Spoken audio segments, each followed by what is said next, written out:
سلامونه درنو لیدونکو، بیا هم د تورخم په ښارګوټي کې یو ځل بیا د افغانستان او پاکستان ترمنځ نښته وشوه. د افغان او پاکستاني پوځیانو ترمنځ نښته کې یو افغان سرتیری شهید او 3 تنه نور ټپیان شوي دي.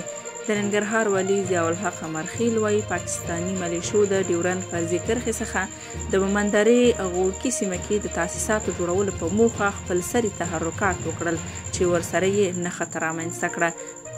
د افغان سرحدي ځواکونو د پاکستاني ملیشو د سرغړونو په ځواب کې ځوابي عمل ترسره کړ او د خاورې دفاع یې وکړه چې یو تن سرتیری شهید او 3 نور په دې نښته کې ټپیان شول.